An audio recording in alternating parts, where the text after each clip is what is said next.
Hallelujah. യേശുവേ സ്തോത്രം, യേശുവേ നന്ദി, യേശുവേ സ്തുതി, ആരാധന. പ്രിയ സഹോദര, കർത്താവായ യേശു ക്രിസ്തുവിൻ്റെ രണ്ടാം വരവെന്ന ചാനലിലേക്ക് നിങ്ങൾക്ക് എല്ലാവർക്കും സ്വാഗതം. പ്രിയ സഹോദരനെ, വൈഫൈ ആയിട്ട് ബന്ധപ്പെട്ട് നമ്മുടെ ചാനൽ അപ്ലോഡ് ചെയ്യാൻ വേണ്ടിയിട്ട് ലേശം തടസ്സങ്ങൾ നേരിട്ടുകൊണ്ടാണ് ക്ലാസ് താമസിച്ചു പോയത്. എല്ലാവരും ക്ഷമിക്കുന്നു വിശ്വസിക്കുന്നു. നമ്മൾ ലോകത്തിലേക്ക് വെച്ച ഏറ്റവും അതിപ്രധാനമായ, സഭയെ സംബന്ധിച്ചിടത്തോളം ഏറ്റവും പറയാൻ പറ്റാത്ത ഏറ്റവും അതിപ്രധാനമായ ഒരു മനുഷ്യൻ്റെ ജീവിതത്തിലെ ഏറ്റവും അതിപ്രധാനമായ സംഭവമാണ് മരണം. മരണത്തെ സംബന്ധിക്കുന്ന വ്യക്തമായ ഒരു കാഴ്ചപ്പാട് സഭയ്ക്കുണ്ട്, ഇല്ലെന്ന് ഞാൻ പറയുന്നില്ല. പക്ഷേ അതിൻ്റെ നിഗൂഢ രഹസ്യങ്ങളിലേക്ക് നമ്മൾ കടന്നു ചെന്നിട്ടില്ല.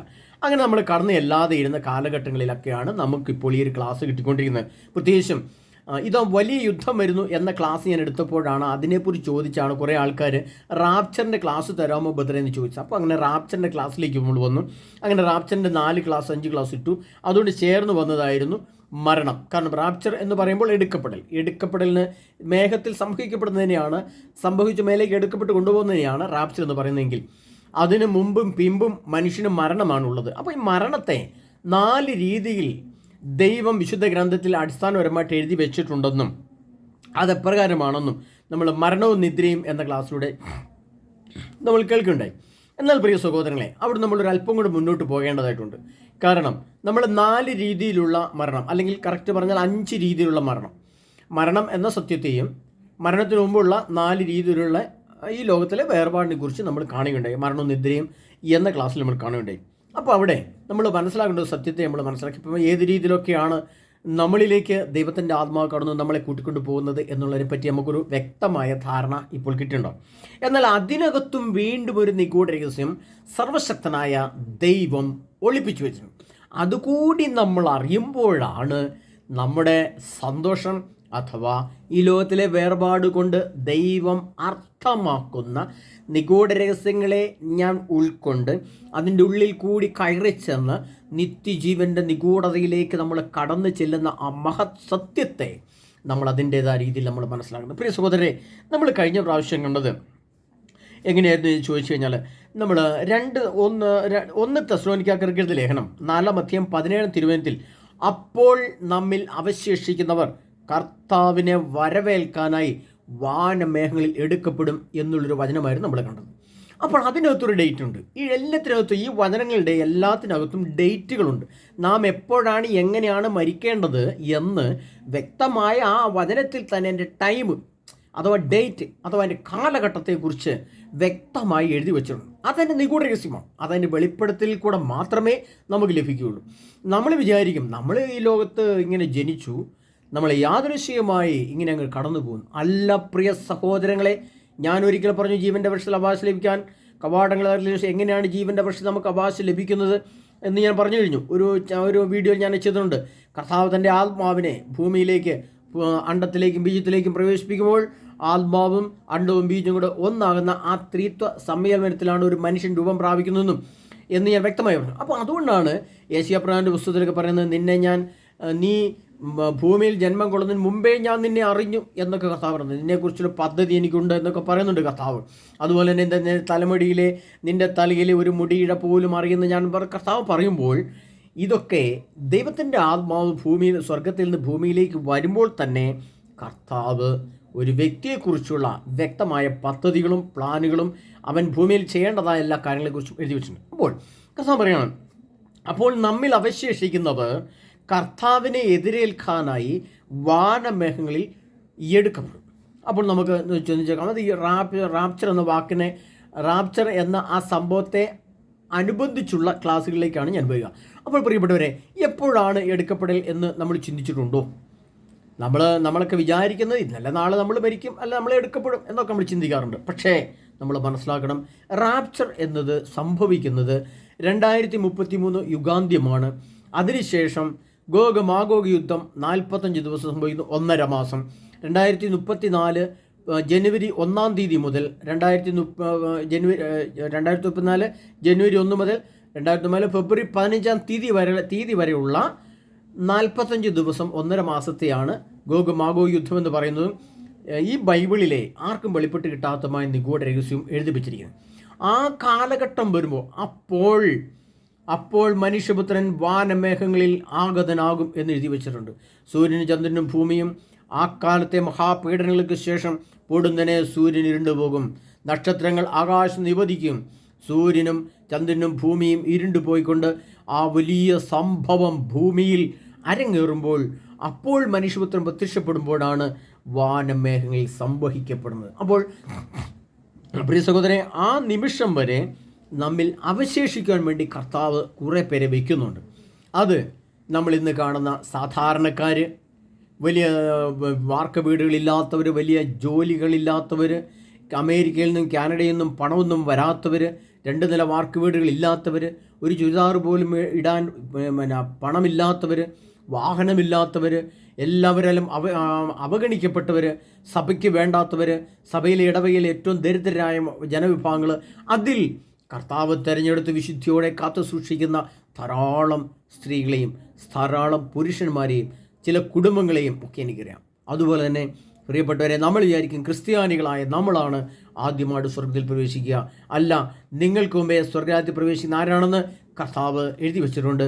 അതാണ് ചുങ്കക്കാരും വേശ്യകളും നിങ്ങൾക്ക് മുമ്പേ സ്വർഗരാജ്യത്തിൽ പ്രവേശിക്കും എന്ന് കർത്താവ്. അപ്പോൾ റാപ്ചർ എന്ന വിഷയത്തെ സംബന്ധിച്ച് മനുഷ്യൻ എടുക്കപ്പെടാൻ അവശേഷിക്കുന്നതും എടുക്കപ്പെടുന്നതും 2034 ഫെബ്രുവരി 15 പകൽ 11 മണിക്കും 12 മണിക്കും ഇടയ്ക്കുള്ള സമയം. ആ 1 മണിക്കൂർ സമയത്തിനുള്ളിലാണ് കർത്താവ് വാനമേഘങ്ങളിൽ ഭൂമിയിലേക്ക് പ്രത്യക്ഷപ്പെടുന്നതും നമ്മെ എടുക്കുന്നതും. അപ്പോൾ അതിൻ്റെ ഡേറ്റ് നമുക്കെല്ലാവർക്കും മനസ്സിലായി. അതിനു മുമ്പ് ആരും റാപ്ചറിന് എടുക്കപ്പെടും എന്ന് ചിന്തിക്കരുത്. അത് നടക്കില്ല. കാരണം വെച്ചാൽ കർത്താവിൻ്റെ ഡേറ്റിൽ കർത്താവ് വന്നാണ് കൂട്ടിക്കൊണ്ട് പോകുന്നത്. യേശു വരുന്നു, യേശു കൂട്ടിക്കൊണ്ട് പോകുന്നു. അതിന് പ്രത്യേക സമയം അപ്പോൾ മനുഷ്യപുത്രൻ എഴുതി വെച്ചിട്ടുണ്ട് വളരെ വ്യക്തമായി. അപ്പോൾ അതിൻ്റെ ഡേറ്റ് ബൈബിളിൽ നോക്കി നമുക്ക് മനസ്സിലാവില്ല. അതിനാണ് അപ്പോൾ മനുഷ്യപുത്രൻ, അത് എന്നോ ലോകവും സൂര്യനും ചന്ദ്രനും അപ്രത്യക്ഷമാവുന്നു, അപ്പോൾ എടുക്കപ്പെടുമെന്നാണ് നമ്മൾ വിശ്വസിക്കുന്നത്. അപ്പോൾ അതിനൊരു ഡേറ്റ് ബൈബിളിലുണ്ടോ? ആ ഡേറ്റാണ് 2034 ഫെബ്രുവരി 15 പകൽ 11 മണിക്കും 12 മണിക്കും ഇടയ്ക്ക്. അതിൻ്റെ എല്ലാ ഡേറ്റുകളും ഞാൻ 2027 കുറിച്ചും ഒക്കെ പറഞ്ഞിട്ട് ഇനിയും ഇതിൻ്റെ നിഗൂഢ രഹസ്യങ്ങളുടെ ക്ലാസ് ഞാൻ നിങ്ങൾക്ക് വീണ്ടും തരുന്നതായിരിക്കും. അപ്പോൾ ഇനി നമ്മൾ മനസ്സിലാക്കി അവശേഷിക്കുന്ന റാപ്ചറിൻ്റെ ഡേറ്റ് നമ്മൾ മനസ്സിലാക്കി. ഇനി നമ്മൾ അത് കഴിഞ്ഞ് മനസ്സിലാക്കുന്നത്, പ്രിയപ്പെട്ടവരെ, അപ്പസ്തോല പ്രവർത്തനം 7-ാം അധ്യായം അതിൻ്റെ 60-ാം തിരുവചനം. അവിടെ കർത്താവ് പറഞ്ഞ എസ്തഫാനോസ് അങ്ങനെ മരണനിദ്ര പ്രാപിച്ചു. എൻ്റെ മരണനിദ്ര എന്നുള്ള ക്ലാസ്സിനകത്ത് ബാക്കി കിടപ്പുണ്ട്, അത് നിങ്ങൾ കാണണമെന്ന് ഞാൻ അപേക്ഷിക്കുന്നു. മരണനിദ്ര പ്രാപിച്ചു. അപ്പോൾ ഈ മരണനിദ്ര ആർക്കാണ്, എപ്പോഴാണ്? അതാണ് അടുത്ത ചോദ്യം. പ്രിയ സഹോദരരെ, നമ്മൾ മനസ്സിലാക്കേണ്ടത് എന്താണെന്ന് ചോദിച്ചാൽ വളരെ വ്യക്തമായിട്ട് മനസ്സിലാക്കേണ്ട ഒരു സത്യം ഞാൻ നിങ്ങളോട് പറയാം. അതിപ്രകാരമാണ്.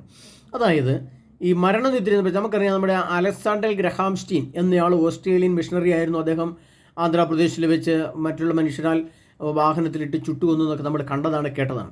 അപ്പോൾ നമുക്കറിയാൻ പ്രിയപ്പെട്ടവരെ, അത് ഒരു മരണനിദ്രയായിരുന്നു. കാരണം രക്തസാക്ഷിത്വത്തോടു കൂടി മരിക്കുന്നതാണ് മരണനിദ്ര. അപ്പോൾ അത് എപ്പോഴാണെന്ന് ചോദിച്ചാൽ, ഇന്ന് ലോകത്തിൻ്റെ വിവിധ ഭാഗങ്ങളിൽ, നൈജീരിയയിൽ, ആഫ്രിക്കയിൽ, ഇറാനിൽ, ഇസ്രായേലിലൊക്കെ ക്രിസ്ത്യാനികളെ കൊല്ലുകയും ഇസ്രായേലിലെ ക്രിസ്ത്യാനികൾ ജീവിക്കുന്നിടത്തേക്ക് ഹമാസിൻ്റെ ആളുകൾ അരച്ചു കയറുന്നു, അവരെ കൊല്ലുന്നു. അത് ലോകത്തിൻ്റെ വിവിധ ഭാഗങ്ങളെ ക്രിസ്ത്യാനികൾ പീഡിപ്പിക്കപ്പെടുന്നു, കൊല്ലുന്നു. ലണ്ടനിൽ കഴുത്തറുത്ത് ഒരാളെ കൊല്ലപ്പെട്ട് ക്രിസ്ത്യാനികളെ കഴുത്തറുത്ത് കൊന്നു. ഇതൊക്കെ നമ്മൾ കാണുന്നുണ്ട്. അപ്പോഴൊക്കെ നമുക്ക് മനസ്സിലാക്കാം അതെല്ലാം ലോകത്തിൻ്റെ അങ്ങിങ്ങുള്ള ഭാഗങ്ങളിലിരുന്നു കൊണ്ട് സംഭവിക്കുന്ന, അവിടെയും ഇവിടെയും സംഭവിക്കുന്ന ചില മരണനിദ്രകളാണ്. എന്നാൽ ഇത് ഔദ്യോഗികമായിട്ട് ഉദ്ഘാടനം ചെയ്യപ്പെടുന്നത് പോലെ അല്ലെങ്കിൽ ലോകത്തിൻ്റെ എല്ലാ ഭാഗങ്ങളിലേക്കും വ്യാപിച്ചുകൊണ്ട് സംഭവിക്കുന്നത് എന്നാണ്. അത് 2027 ആണ് പ്രിയപ്പെട്ടത്. അന്നാണ് ആഗോള യുദ്ധം പൊട്ടിപ്പുറപ്പെടുന്നത്. ആഗോള യുദ്ധം പൊട്ടിപ്പുറപ്പെടാൻ തുടങ്ങുമ്പോൾ തന്നെ ലോകത്തിൻ്റെ വിവിധ ഭാഗങ്ങളിൽ, ലോകത്തിൻ്റെ എല്ലാ ഭാഗങ്ങളിലുമുള്ള ക്രിസ്ത്യാനികളെ ഈ എതിർ ക്രിസ്തുവിൻ്റെ ആളുകൾ, അതായത് ക്രിസ്ത്യാനികളെ ക്രിസ്തുവിനെ ക്രിസ്തുവിനെ ഇഷ്ടമില്ലാതെ വെറുക്കുന്നവരെ മരണനിദ്രയ്ക്ക് ഒഴുക്കും. അത് രക്തസാക്ഷിത്വം വഹിക്കേണ്ടി വരും. അത് 27 കാലഘട്ടം മുതൽ ലോകവ്യാപകമായി എല്ലായിടത്തും സംഭവിക്കും. വചനപ്രഘോഷകരെയും വൈദികരെയും ക്രിസ്ത്യാനികളെയും ഒക്കെ കല്ലെറിഞ്ഞും വെടിവെച്ചും തല്ലിക്കൊല്ലുകയും ഒക്കെ ചെയ്യുന്ന രീതിയിലുള്ള രക്തസാക്ഷിത്വം വരുന്നു.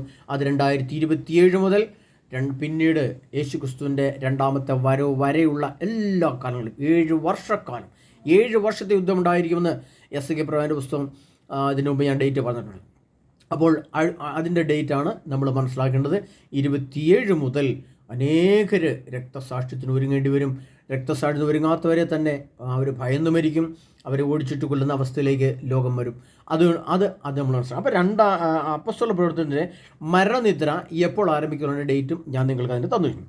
അടുത്തത് നമ്മൾ മനസ്സിലാക്കണം പ്രിയപ്പെട്ടവരെ, വെളിപാടിൻ്റെ പുസ്തകം 14-ാം അധ്യായം 13-ാം തിരുവചനം, ഇപ്പോൾ മുതൽ കർത്താവിൽ മൃതിയടയുന്നവർ അനുഗ്രഹീതരാണ്. ഇപ്പോൾ മുതൽ കർത്താവിൽ മൃതിയടയുന്നവർ അനുഗ്രഹീതരാണ്, ഭാഗ്യവാന്മാരാണ്. ആ വചനം നമ്മൾ വായിക്കുമ്പോൾ നമ്മളെങ്ങനെയാണ് മനസ്സിലായി? ഇപ്പോൾ മുതൽ എന്ന് പറയുമ്പോൾ അതിന് എപ്പോൾ മുതൽ എന്നൊരു ചോദ്യം നമ്മൾ ചോദിക്കണം. ആ ചോദ്യത്തിന് ഉത്തരം കിടക്കുന്നത് പ്രിയപ്പെട്ടവരെ, അത് വെളിപാടിൻ്റെ പുസ്തകം 18-ാം അധ്യായം 5-ാം തിരുവചനത്തിലാണ്. വെളിപാട് 18:5 അതിനകത്താണ് അതിൻ്റെ ഉത്തരം കിടക്കുന്നത്. അല്ലാതെ നമ്മൾ വെറുതെ ഒരു ചിന്ത വെച്ച് ഒരു കൊട്ടത്താപ്പ് വെച്ച് പറഞ്ഞൊരു കാര്യമില്ല. വെളിപാടിൻ്റെ പുസ്തകം 18-ാം അധ്യായം അവിടെ ഇങ്ങനെ വളരെ വ്യക്തമായിട്ട് എഴുതി വെച്ചിരിക്കുകയാണ്. ആ സംഭവം ഇങ്ങനെയാണ്.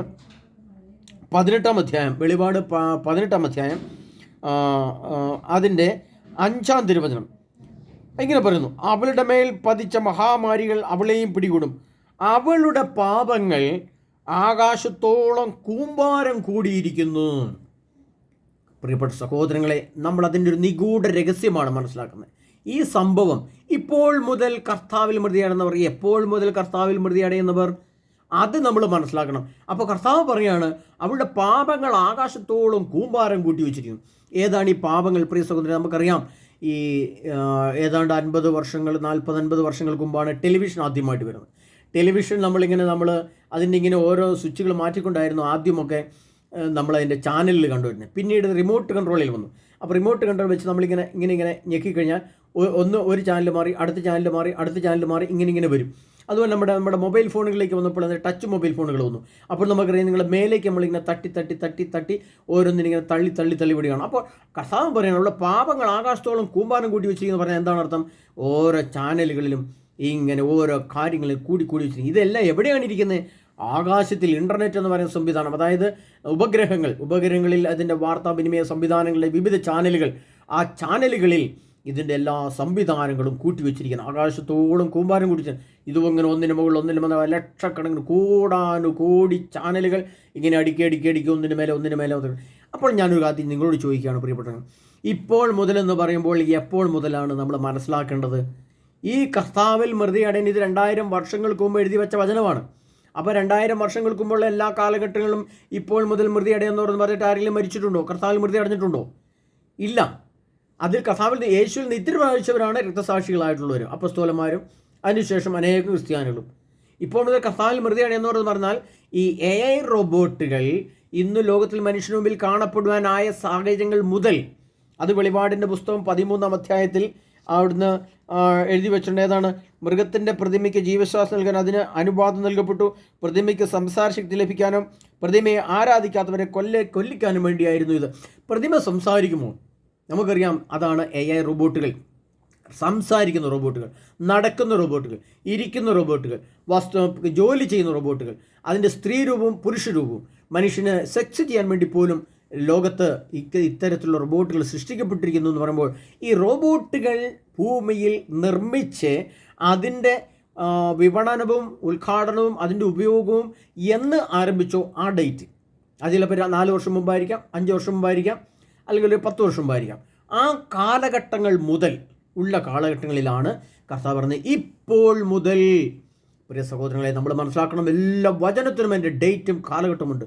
ഇപ്പോൾ മുതൽ കർത്താവിൽ മതി എന്നവർ എന്ന് പറഞ്ഞാൽ ഈ കാലഘട്ടങ്ങളിൽ ഈ ഇൻ്റർനെറ്റ് സംവിധാനങ്ങൾ, ഈ ഫേസ്ബുക്ക്, ഈ ഉപഗ്രഹങ്ങളിൽ നിന്ന് വരുന്ന സംവിധാനങ്ങൾ ഉപയോഗിച്ചുകൊണ്ട് മനുഷ്യൻ ഏതെല്ലാം തിന്മയോ പാവോ ചെയ്യുന്നുണ്ടോ ആ കാലഘട്ടം മുതലുള്ള ഈ കാലഘട്ടത്തെയാണ് ഇപ്പോൾ മുതൽ എന്ന് പറയുന്നത്. അപ്പോൾ നമുക്ക് ഇപ്പോൾ മുതൽ കർത്താവിൽ മൃതിയടയണമെങ്കിൽ നമ്മൾ എന്ത് ചെയ്യണം? റാപ്ചറിൻ്റെ ഒരുക്കവും നിദ്ര പ്രാപിക്കാൻ വേണ്ടിയുള്ള ഒരുക്കവും നമ്മൾ നടത്തി വന്ന് അത് എന്തായിട്ട് മാറണം? പ്രിയ സഹോദരങ്ങളെ, എന്തായിട്ട് മാറണം? അത് കർത്താവിൽ മൃതിയടയുന്നവരായിട്ട് മാറണം. പ്രത്യേകിച്ചും ഒരു 12 വയസ്സ് വരെ ഉള്ള കാലഘട്ടം, അതായത് യേശു ക്രിസ്തുവിനെ ദേവാലയത്തിലും വേദശാസ്ത്രമായി തർക്കിച്ചുകൊണ്ടിരിക്കുന്നത് നമ്മൾ കണ്ടപ്പോഴേ 12ാമത്തെ വയസ്സിലാണ്. ഒരു മനുഷ്യൻ, ഒരു ചെറുപ്പക്കാരൻ അല്ലെങ്കിൽ ഒരു കുഞ്ഞിന് 12 വയസ്സ് മുതൽ ഉള്ള കാലഘട്ടം മുതൽ 70 വയസ്സ് വരെ ഉള്ള കാലഘട്ടത്തിന് ഉള്ളിലുള്ളവർക്കാണ് എന്ത് കർത്താവിൽ മൃതി അടയാനുള്ള സാഹചര്യമുള്ളത്. 70 വയസ്സിന് മേലെ ഉള്ളവർ യേശുവിൽ നിദ്ര പ്രാപിക്കുകയാണ് ചെയ്യുന്നത്. അതിൻ്റെ കാരണം എന്താണെന്ന് ചോദിച്ചാൽ നമുക്കറിയാം, ഒരു വസ്തു നിദ്ര പ്രാപിക്കുക എന്ന് പറഞ്ഞാൽ ഒരു വസ്തു അതിൻ്റെ സുപ്താവസ്ഥയിലേക്ക്, എൻ്റെ പൂർണ്ണാവസ്ഥയിലേക്ക് എത്താണ് എൻ്റെ അർത്ഥം. അപ്പോൾ അതുപോലെ മനുഷ്യൻ ജനിച്ച് ഒരു മനുഷ്യൻ്റെ ആയുസ് സങ്കീർത്തന ബസ്സിൽ അവൻ്റെ ആയുസ് 70 വർഷം, ഏറിയാൽ 80 എന്ന് എഴുതി വെച്ചിട്ടുണ്ട്. അപ്പോൾ നമുക്കറിയാം ഇസ്രായേൽ ജനത്തോട് പറഞ്ഞതാണത്. എന്നാൽ അതേ അവസ്ഥ തന്നെയാണ് ഇന്ന് ലോകത്തുള്ള എല്ലാ മനുഷ്യർക്കും ഉള്ളതറിയാം. അപ്പോൾ മനുഷ്യൻ നിദ്ര പ്രാപിക്കുക എന്ന് പറഞ്ഞാൽ അതിനർത്ഥം മനുഷ്യൻ ഒരു ഭാര്യയും ഭർത്താവും കൂടെ 4-5 കുഞ്ഞുങ്ങൾക്ക് ജന്മം കൊടുത്ത് ആ കുഞ്ഞുങ്ങളുടെ ഉത്തരവാദിത്വം എല്ലാം പൂർണ്ണമായിട്ടും നിറവേറ്റി അവർക്ക് കൊടുക്കാനുള്ള സമ്പത്തെല്ലാം കൊടുത്ത് അതിനുശേഷം അവൻ ശാന്തമായി 70 വയസ്സ് വരെ എത്തി. 7 വയസ്സിന് മേലെയായി, 7 വയസ്സിന് മേലെ ഉള്ള 75 വയസ്സ്, 80 വയസ്സ്, 86 വയസ്സ്, 85, 90 വയസ്സ് വരെ കാലഘട്ടത്തിലുള്ളവർ ശാന്തമായി തൻ്റെ മനസ്സും ശരീരവും ആത്മാവും പരിശുദ്ധിയോട് നിറച്ച് എല്ലാ ഉത്തരവാദിത്തങ്ങളും തീർത്ത് പരിശുദ്ധിയോടെ നിദ്രയ്ക്ക് വേണ്ടി ഒരുങ്ങി ശാന്തമായി കിടന്ന് മരിക്കുന്ന അവസ്ഥയാണ് നിദ്ര എന്ന് ഞാൻ പറഞ്ഞു. അപ്പോൾ 70 വയസ്സ് മുതൽ മേലേക്കുള്ളവർക്കാണ് നിദ്ര. 70 വയസ്സിനും 12 വയസ്സിനും ഇടയ്ക്കുള്ളവർക്കാണ് എന്ത് കർത്താവിൽ നിദ്ര പ്രാപിക്കുക എന്ന് പറയുന്നത്. അപ്പോൾ അത് നമ്മൾ മനസ്സിലാക്കി വെച്ചാലേ, ഈ നിഗൂഢ രഹസ്യങ്ങളെ മനസ്സിലാക്കി വെച്ചാലേ നമുക്ക് അതിനനുസരിച്ച് നമുക്ക് ഒരുങ്ങാൻ പറ്റുള്ളൂ സാഹചര്യം. അതുകൊണ്ട് കർത്താവ് പറയുന്നത് ഇപ്പോൾ മുതൽ കർത്താവിൽ മൃതിയടയുന്നവർ. അപ്പം നമുക്കറിയാം ഈ എയർ റോബോട്ട് ഒരു 5 വർഷം പുറകോട്ട് വിടാം. ഈ എയർ റോബോട്ടുകളും ഈ ചാനലുകളും എല്ലാം വരുന്ന ആ കാലഘട്ടം മുതൽ ഇങ്ങോട്ടുള്ള 12 വയസ്സ് മുതലുള്ള കുട്ടികളെയും കൂടെ കൂട്ടിയാൽ ഈ 12 വയസ്സിന് ശേഷം 7 വയസ്സിനുള്ളിലുള്ള ജനകോടികൾ, സഭയ്ക്കുള്ളിലെ എല്ലാ വ്യക്തികളും, സഭയ്ക്ക് പുറത്തും അകത്തുമുള്ള എല്ലാ കുടുംബങ്ങളും, മെത്രാന്മാരും വൈദികരും കന്യാസികളും മെത്രാനും മാർപ്പാപ്പയും ആരുമായിക്കൊള്ളട്ടെ, അവർക്ക് കർത്താവിൽ മൃതിയടണമെന്ന് ഇപ്പോൾ ആഗ്രഹം തോന്നിയാൽ അവർ ചെയ്യേണ്ടത് ഈ പശ്ചാത്തലത്തിൽ ഒരുങ്ങുക എന്നുള്ളതാണ്. മൃതിയടയണമെന്നുള്ളത് ഇപ്പോൾ കർത്താവിൽ മൃതിയടന്നവർ ഭാഗ്യവാന്മാർ, അനുഗ്രഹീതർ എന്ന് പറഞ്ഞാൽ പരിപൂർണ്ണ വിശുദ്ധിയിലേക്ക്. ഞാൻ അതിൻ്റെ ഗുളിക വചനമൊക്കെ പറഞ്ഞായിരുന്നു. തെസ്സലോനിക്കർക്ക് ലേഖനം അതിൻ്റെ 4-ാം അധ്യായം അതിൻ്റെ 23-ാം തിരുവചനം, ആത്മാവും ശരീരവും അവകിലും പൂർണ്ണമായിരിക്കേണ്ടതാകട്ടെ. ആ വചനം നിങ്ങൾ മറന്നുപോകരുത്. അപ്പോൾ ആ രീതിയിൽ ഒരുക്കപ്പെട്ടവർക്കാണ് നമുക്കറിയാം സ്വാഭാവികമായിട്ടും ആ ചിന്തകൾ, ആ രീതിയിലുള്ള ഒരുക്കം, ആ രീതിയിലുള്ള മരണം അവർക്ക് വേണ്ടിയിട്ടുള്ളതാണ്. അതായത് ആ വേർപാട്, അതിന് പറയുന്ന പേരാണ് കർത്താവിൽ മൃതി അടയുക എന്ന് പറഞ്ഞത്. അപ്പോൾ ഓരോരുത്തരും ഓരോ പശ്ചാത്തലമുണ്ട്. അപ്പോൾ ഞാൻ പറഞ്ഞു മരണനിദ്ര പ്രാപിക്കാനുള്ളവർ എന്താണ് ഇന്ന് സുവിശേഷം പറയുക, യേശുവിനുമായിട്ട് ജീവിക്കുമ്പോൾ അത് ദുഷ്ടാത്മാക്കളുമായിട്ട് ഏറ്റുപെട്ടി അത് കൊല ചെയ്യപ്പെട്ടേക്കാം. അതാണ് മരണവും നിത്യം പറഞ്ഞത്. അതാർക്കും അത് വളരെ കുറവാണ്. കാരണം വെച്ചാൽ സുവിശേഷം പറയുന്നവർ, കർത്താവിന് വേണ്ടി ജീവിച്ച് പ്രഘോഷണം നടത്തുന്നവർ, അതിനുവേണ്ടി അധ്വാനിച്ച് പ്രവർത്തിക്കുന്നവർക്കെ ആയിട്ടുള്ള ചുരുങ്ങിയ ആളുകൾക്കാണ് ഏറ്റവും കൂടുതൽ മരണനിദ്ര വരുന്നത്. എന്നാൽ കർത്താവിൽ മൃതി അടയുക എന്ന് പറയുന്നതോ, കർത്താവിൽ മൃതി എന്ന് പറഞ്ഞാൽ 12 വയസ്സിന് മുകളിലേക്കും 7 വയസ്സിന് താഴേക്കുമുള്ള ആളുകൾക്കാണ് കർത്താവിൽ മൃതി അടയാനുള്ള ദൈവം അനുഗ്രഹവും വരവും കൊടുത്തിരിക്കുന്നത്. അപ്പോൾ മനുഷ്യൻ ആ രീതിയിൽ ഒരുങ്ങണം. ഇനി മറ്റൊന്ന് നമുക്കറിയാം മരണം. അപ്പോൾ മരണത്തെ യേശു തൻ്റെ ശരീരത്തിൽ ആവഹിച്ച് ലോകത്ത് നിന്ന് മരണത്തെ എടുത്തു മാറ്റിയെന്ന് നമുക്ക് വ്യക്തമായിട്ട് അറിയാം. അതിനുശേഷം യേശുവിൻ്റെ മരണത്തിന് ശേഷം മരണമില്ലായിരുന്നു എന്ന് നമുക്കറിയാം. എന്നാൽ മരണം ഇപ്പോഴും നിലനിൽക്കുന്നുണ്ട് പ്രിയപ്പെട്ടവരെ. ആ മരണം എവിടെയാണ് നിലനിൽക്കുന്നത് എന്ന് നമ്മൾ അറിയണമെങ്കിൽ നമുക്ക് മനസ്സിലാക്കേണ്ടത് റോമാക്കാർക്കെഴുതിയ ലേഖനം 1-ാം അധ്യായം അതിൻ്റെ 24-ാമത്തെ തിരുവചനം മുതൽ നമ്മൾ വായിക്കേണ്ടി വരും. അവിടെയാണ് ദൈവം മരണത്തെക്കുറിച്ച് പറഞ്ഞിരിക്കുന്നത്. റോമാക്കാർക്കെഴുതിയ ലേഖനം, അപ്പസ്തോല പ്രവർത്തനം, അതിന് മുമ്പ് റോമാക്കാർക്കെഴുതിയ ലേഖനം നമ്മൾ വായിക്കുമ്പോൾ നമുക്ക് മനസ്സിലാക്കാം ഈ സംഭവം എവിടെയാണെന്ന് കർത്താവ് എഴുതി വെച്ചിരിക്കുന്നത്. റോമാക്കാർക്കെഴുതിയ ലേഖനം 1-ാം അധ്യായം അതിൻ്റെ കർത്താവ് എഴുതി വച്ച വചനത്തെ നമ്മൾ അതേപടി വായിക്കുകയും മനസ്സിലാക്കുകയും ചെയ്താലേ നമുക്ക് പിടുത്തം കിട്ടുള്ളൂ പ്രിയപ്പെട്ടവരെ. ചെറിയ കാര്യമല്ല ഇതൊക്കെ യുഗാന്ത്യത്തിലേക്ക് വരുമ്പോൾ ഈ കേട്ട മനുഷ്യരിലേക്ക് ഈ ചിന്തകൾ ഓടി വരികയും ഈ ക്ലാസ് ഓടി വരികയും അവരതിന് പെട്ടെന്ന് ഒരുങ്ങാൻ ശ്രമിക്കുകയും ചെയ്യും. അതുകൊണ്ടാണ് ഞാൻ പറയുന്നത് റോമാക്കാർക്കെഴുതിയ ലേഖനം 1-ാം അധ്യായം അതിൻ്റെ മനുഷ്യരുടെ തിന്മ എന്നാണ് അതിൻ്റെ ഹെഡിങ്. അതിൻ്റെ 24-ാമത്തെ തിരുവചനം മുതൽ, അതുകൊണ്ട് ദൈവം അവരെ തങ്ങളുടെ ഭോഗാസക്തികളിലൂടെ ശരീരങ്ങൾ പരസ്പരം അപമാനത്തിന് അശുദ്ധിക്ക് വിട്ടുകൊടുത്തു എന്ന് വായിച്ചു മുതൽ അവിടെ നിങ്ങളിങ്ങോട്ട് വരുമ്പോൾ നമുക്ക് മനസ്സിലാക്കാം തങ്ങളുടെ തെറ്റിന് അർഹമായ ശിക്ഷ അവർക്ക് ലഭിച്ചു. 27-ാമത്തെ വചനം കഴിഞ്ഞ് വീണ്ടും അടുത്ത് കുറച്ചുകൂടി മുന്നോട്ട് വന്നു കഴിയുമ്പോൾ നമുക്ക് മനസ്സിലാക്കുന്ന കാര്യം അസൂയ, കൊലപാതകം, ഏഷണി, കലഹം, വഞ്ചന, പരദ്രോഹം എന്നിവയിൽ അവർ മുഴുകുന്നു. അവർ പരദൂഷകരും ദൈവനിന്ദകരും ധിക്കാരികളും ഗർവിഷ്ഠരും പൊങ്ങച്ചക്കാരും തിന്മകൾ ആസൂത്രണം ചെയ്യുന്നവരും മാതാപിതാക്കളെ അനുസരിക്കാത്തവരും ബുദ്ധിഹീനരും അവിശ്വസരും ഹൃദയശൂന്യരും കരുണയില്ലാത്തവരും ആയിത്തീർന്നു. ഇത്തരം കൃത്യങ്ങൾ ചെയ്യുന്നവർ മരണാർഹരാണ്. കണ്ടോ? അപ്പോൾ മരണമുണ്ടോ? നമ്മൾ ചിന്തിക്കണം. ഇന്നും മരണത്തെ നിലനിൽക്കുന്നു. ക്രിസ്തുവിൽ ജീവിക്കാത്തവർ, ക്രിസ്തുവിനെ പൂർണ്ണമായി അംഗീകരിക്കാത്തവർ, ക്രിസ്തുവാണ് ഇനി എന്നിൽ ജീവിക്കേണ്ടത്, ഞാനല്ല, എന്നിൽ ക്രിസ്തുവത്രേ ജീവിക്കേണ്ടത് എന്ന് പറയുന്നു. നാം ഇനി എൻ്റെ ശരീരത്തിൽ ക്രിസ്തുവാണ് ജീവിക്കേണ്ടത് എന്ന് പറഞ്ഞുകൊണ്ട് ക്രിസ്തുവിനെ പൂർണ്ണമായിട്ട് സ്വീകരിച്ച് ക്രിസ്തുവിലാകാത്ത വ്യക്തികൾക്ക് മരണമാണുള്ളതെന്ന് പച്ചയായിട്ട് ബൈബിൾ എഴുതി വെച്ചിരിക്കുകയാണ്. റോമാക്കാർക്കെഴുതിയ ലേഖനം 1-ാം അധ്യായം 30-ാം തിരുവചനം. ഇത്തരം കുറ്റകൃത്യങ്ങൾ ചെയ്യുന്നവർ മരണാർഹരാണ്. അപ്പം മരണമുണ്ട്. അപ്പോൾ അവർക്ക് മരണമാണ് അർഹതയുള്ളത്. അതുകൊണ്ടാണ് അവരെ മത്തായിയുടെ സുവിശേഷത്തിൽ 25-ാം അധ്യായത്തിന് ശേഷം കർത്താവ് പറയുന്നത്, ശപിക്കപ്പെട്ടവരെ, നിങ്ങൾ എന്നിൽ നിന്നാകുന്ന പിശാചിനും അവൻ്റെ ദൂതന്മാർക്കുമായി സജ്ജമാക്കിയിരിക്കുന്ന നിത്യാഗ്നിയിലേക്ക് പോകുവിൻ. എന്തെന്നാൽ എനിക്ക് വിശന്നു, എനിക്ക് ഭക്ഷിക്കാൻ തന്നില്ല എന്ന് പറഞ്ഞ വചനഭാവം ഉണ്ടല്ലോ. അവർ ശപിക്കപ്പെട്ടവരാണ്.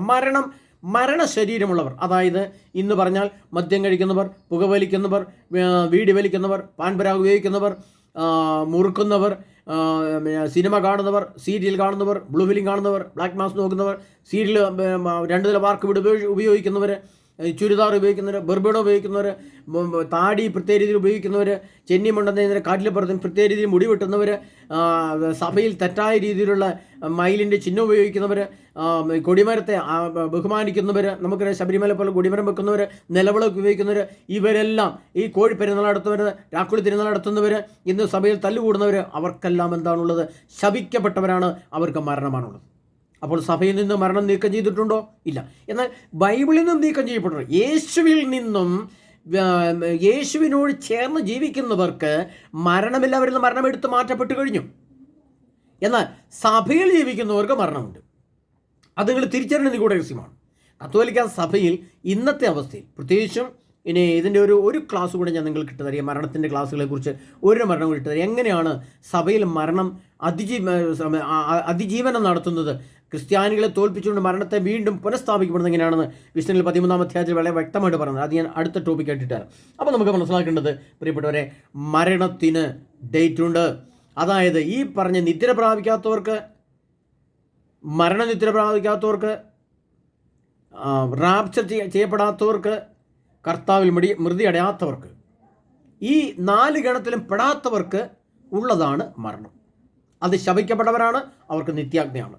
ശപിക്കപ്പെട്ടവരെ നിങ്ങൾ എന്നിൽ നിന്ന് മകന്ന് പിശാചിനും ദൂതന്മാർക്കുമായി സജ്ജമാക്കി നിത്യാഗ്നിയിൽ പോകുവിൻ എന്ന് പറയുമ്പോൾ മരണമാണല്ലോ അവർക്കുള്ളത്. പ്രിയ സഹോദരരെ, അതുകൊണ്ട് ഓരോ വചനത്തിനും ഡേറ്റ് ഉണ്ട്, കാലഘട്ടമുണ്ട്.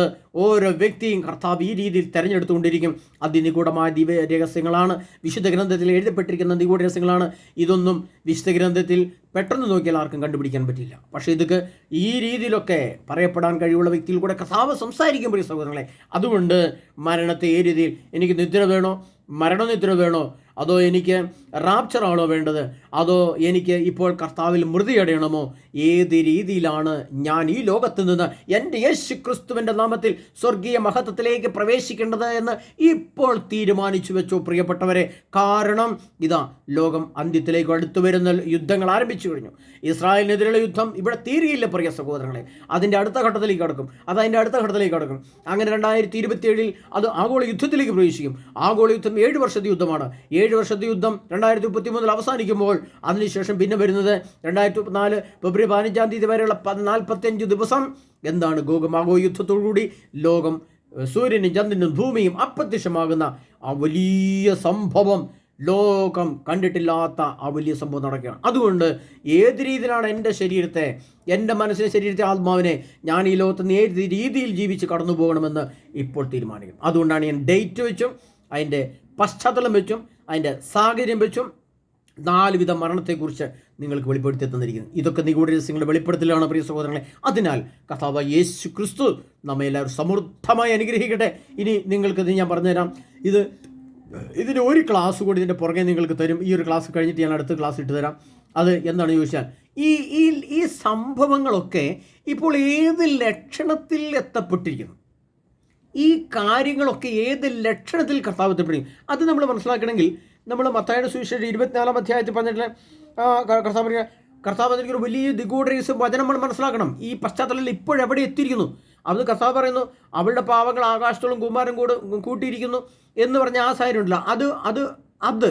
അതായത് ഈ നെറ്റുകളും ചാനലുകളും ഇങ്ങനെ ആകാശത്ത് കുമാരൻ കൂട്ടി വെച്ചിരിക്കുന്ന ഈ സംഭവങ്ങൾ, അതും എവിടെ എത്തപ്പെട്ടിരിക്കുന്നു എന്ന് നമ്മൾ മനസ്സിലാക്കണമെങ്കിൽ കർത്താവ് 24-ാം അധ്യായത്തിൽ മനുഷ്യപുത്രൻ്റെ ആഗമനം, അക്കാലത്തെ പീഡനങ്ങൾക്ക് ശേഷം പെടുന്ന സൂര്യൻ ഇരുന്നു പോവും, ചന്ദ്രൻ പ്രകാശം തരികയില്ല, നക്ഷത്രങ്ങൾ ആവശ്യം ചോദിക്കുമെന്നെല്ലാം പറഞ്ഞ ശേഷം കർത്താവ് പറയുകയാണ്, അത്തിമരത്തിൽ നിന്ന് പഠിക്കുവിൻ, അതിൻ്റെ കൊമ്പുകൾ ഇളതാവുകയും തളിർക്കുകയും ചെയ്യുമ്പോൾ വേനൽക്കാലം അടുത്തിരിക്കുന്നു എന്ന് നിങ്ങൾ മനസ്സിലാക്കുന്നു. അതുപോലെ ഇവയെല്ലാം കാണുമ്പോൾ അവൻ സമീപത്ത് വാതിൽക്കലെത്തിയിരിക്കുന്നു എന്ന് മനസ്സിലാക്കിക്കൊള്ളുകയും. പ്രിയ സഹോദരൻ, അതതിൻ്റെ അടുത്ത ക്ലാസ് നിങ്ങൾക്ക് തരാം. ഇപ്പോൾ നമുക്ക് ഈ മരണവും നിദ്രയും അതിൻ്റെ ഡേറ്റ്, സമയം, കാലഘട്ടങ്ങൾ, ഒരു വ്യക്തിയുടെ, ഒരു ശരീരത്തിൽ, ഒരു കുടുംബത്തിൽ, ഒരു സമൂഹത്തിൽ എപ്പോഴാണ്, എങ്ങനെയാണെന്നുള്ളത് മരണവും നിദ്രയുടെ ഡേറ്റുകൾ വെച്ചുള്ള രഹസ്യം ഞാൻ നിങ്ങൾക്ക് വെളിപ്പെടുത്തി തന്നു. അതിനാൽ പ്രിയ സഹോദരങ്ങളെ, കർത്താവായ യേശു ക്രിസ്തുവിൻ്റെ ഈ മരണവും നിദ്ര എന്ന നിഗൂഢ രഹസ്യങ്ങൾ വെളിപ്പെട്ട് കിട്ടിയ നിങ്ങൾ എത്രയും പെട്ടെന്ന് ഇതിന് മുൻ ക്ലാസ്സുകളിൽ ഞാൻ പതിനിക്കുന്ന അതനുസരിച്ച് നിങ്ങൾ ഒരുങ്ങുക. വീണ്ടും ഞാനൊരു ആവർത്തിച്ച് പറയുന്നു. വെളിപാടിൻ്റെ പുസ്തകം 22-ാം അധ്യായം 14-ാം തിരുവചനം, ജീവന്റെ വൃക്ഷത്തിൽ അവകാശം ലഭിക്കാനും കവാടങ്ങളുടെ നഗരത്തിലേക്ക് പ്രവേശിക്കാനും തങ്ങളുടെ അങ്കികൾ കഴുകി വിശുദ്ധീകരിക്കുന്നവർ ഭാഗ്യവാന്മാർ, അവർ ഭാഗ്യവാന്മാർ. ആ ഭാഗ്യം, അങ്കികൾ കഴുകുക, അവയവങ്ങൾ കഴുകുക, ഇന്ദ്രിയങ്ങൾ കഴുകുക. എന്താണ് കഴുകേണ്ടത്? കണ്ണുനീര് കൊണ്ട് കഴുകണം. അതാണ് ഞാൻ പറഞ്ഞത്, നമുക്കുള്ള സംവിധാനം. ഏത് സഭയിൽ, ഏത് ജാതിയിൽ, ഏത് മതത്തിൽ, ഏത് വിഭാഗത്തിൽ ആര് നിൽക്കുന്നു, അവിടെ എന്തെല്ലാം സംവിധാനം ഉപയോഗിച്ചുകൊണ്ട് കഴുകി വിശുദ്ധീകരിക്കാൻ പറ്റുമോ അതെല്ലാം ഉപയോഗിച്ചുകൊണ്ട് വിശുദ്ധിയോടെ ഒരുങ്ങി കാത്തുനിന്നോ. ഇതാ ആഗോളയുദ്ധം അടുത്ത് തന്നെ. അതിനാൽ കർത്താവ് യേശു ക്രിസ്തു നമ്മെല്ലാവരും സമൃദ്ധമായി അനുഗ്രഹിക്കട്ടെ. കർത്താവ് യേശു ക്രിസ്തുവിൻ്റെ തിരുരക്തം നമ്മെ കോട്ടകെട്ടി സംരക്ഷിക്കുമാറാകട്ടെ. കർത്താവ് യേശു ക്രിസ്തുവിൻ്റെ പരിശുദ്ധാത്മാവ് നമ്മളെ നയിക്കുമാറാകട്ടെ, പരിരക്ഷിക്കുമാറാകട്ടെ. കർത്താവ് യേശു ക്രിസ്തുവിൻ്റെ വചനം നമ്മെ ജീവനിലേക്ക് നയിക്കുമാറാകട്ടെ. ആമേൻ.